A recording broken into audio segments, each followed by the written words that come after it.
Good afternoon, and thank you so much for joining me for this WNCT Digital News Update. I'm Emily Severidge, live in the WNCT studio. Former President Donald Trump's second impeachment trial continues in the Senate today.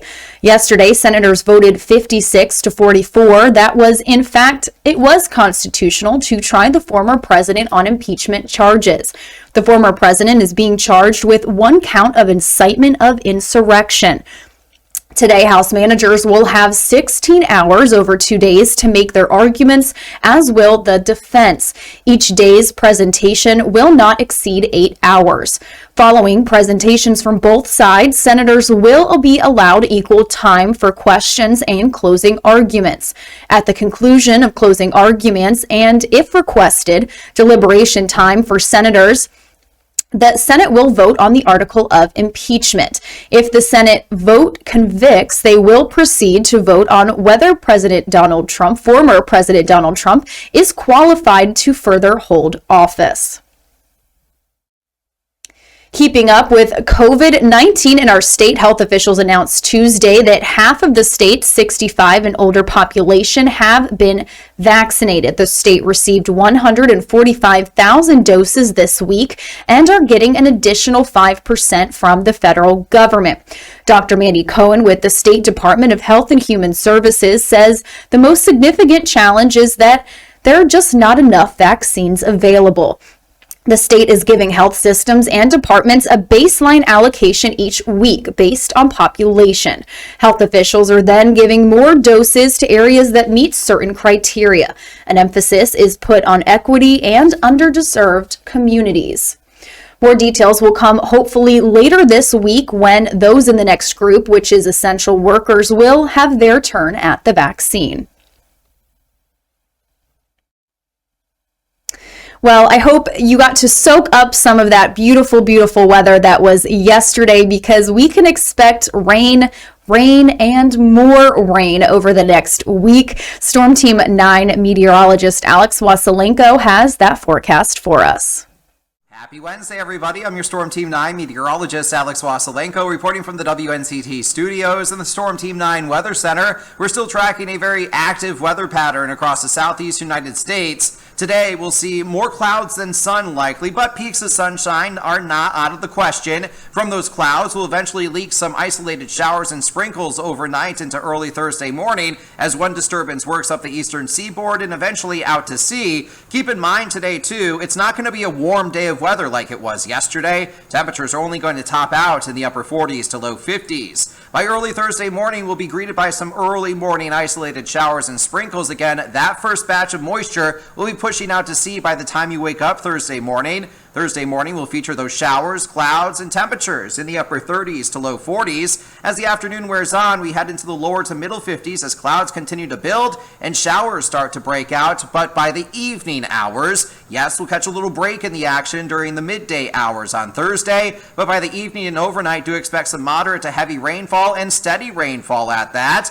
It is important to note, though, that the rain-snow line with this system resides just beyond the precision cast banner, or more generally along the North Carolina-Virginia border. If the track with this system changes over the next 12 to 24 hours, it'll likely lead in a change to that rain-snow line and where it sets up. So best to keep a close eye on that forecast again Thursday night and during the day Friday to see where that rain-snow line will officially set up and if it budges from where it is now. Nevertheless, we are still thinking with moderate to high confidence here in eastern North Carolina that this event, Thursday into Friday morning, will be predominantly rain across eastern North Carolina.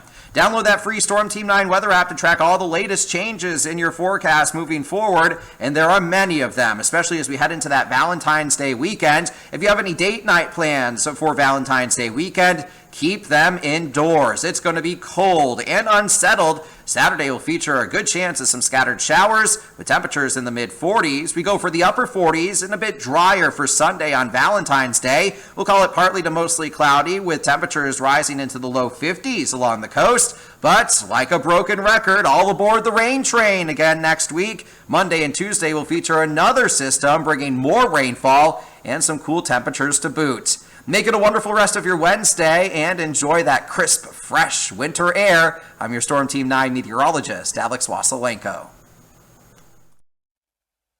2021 Rock of Roll Hall of Fame nominees, that and more coming up after this short break. Latest information on the coronavirus, along with your local news and first alert weather. Get the free WNCT mobile app at the Google Play and App Stores today. The WNCT mobile app is on your side, wherever you are. In the WNCT Digital Studio is online for you. Live afternoon news updates. Continuing to track COVID-19 cases. Don't forget the positive news with Feel Good Friday. How about we break out some dance moves to kick off your weekend? Remember to see the good in each day. And if you're looking for your next eatery, Digital Dining has you covered. Tonight we're visiting Cucina La Mantilla. We visit Blend in Jacksonville. We're visiting La Cocina del Colqui. These and more on WNCT Now under the live stream tab. Thanks so much for joining me. If you're just tuning in, I'm Emily Severidge, live in the WNCT Digital Studio, bringing you some afternoon updates. WNCT is bringing you live streamed updates every Monday through Friday at 1:30 p.m. and 4 o'clock p.m. to bring you the latest and up-to-date news before our nightly newscast. Now, President Biden, a priority for him has been raising that federal minimum wage to $15 an hour. It's part of his COVID-19 stimulus package, but it's still not clear if that will be part of the final deal. There are still arguments on both sides of the debate that are currently making their way through the House and Senate. Political correspondent Dean Reynolds from our sister station in Illinois reports. Opponents of the move argue that this is not the time to consider such a big raise, especially with the pandemic devastating the economy. North Carolina small business owner Kenneth Wilkins is wary. He says an increase is due, but not so much. I am a small business owner and in the healthcare industry, and I would not be able to sustain that. We only make that per hour ourselves, so we could not pay $15 per hour to an employee and keep the business open. Many Republicans see this as a state issue and argue against a uniform national wage. They say that a living wage in California may not be the same as one in North Dakota. Now comes a study by the Congressional Budget Office that says raising the minimum wage to $15 an hour would pull some 900,000 workers out of poverty. But by 2025, when the last incremental step in proposed legislation would be taken to get to that level, 1.4 million workers would be out of a job. Michael Saltzman is with the Employment Policy Institute. If your idea is that you're going to pull 900,000 people out of poverty, but at the cost of putting 1.4 million out of a job, that doesn't feel like a particularly good trade-off. It's been a long debate. Some economists argue that higher wages would increase the costs of doing business and force many employers to make do with fewer workers or cut back on hiring. It's also expected that many establishments would have to raise their prices to cover the higher wages, possibly jeopardizing sales. Others, including President Biden, say better wages would attract better workers who will spend more and boost the economy. Well, I do think that we should have a minimum wage stand by itself, $15 an hour, and work your way up to the 15. It doesn't have to be boom. And all the economics show if you do that, the whole economy rises. But moderate Democrats from red states may be hesitant, and that hesitancy in a 50-50 Senate could jeopardize President Biden's COVID relief bill if he insists that the wage boost be included. I think he wants to get the relief portions of that COVID bill out the door. He's getting skepticism right now from Republicans and Democrats over the 15 thing, and I don't think he wants to hold it up because of that provision. The Rock and Roll Hall of Fame has announced its nominees for the 2021 induction.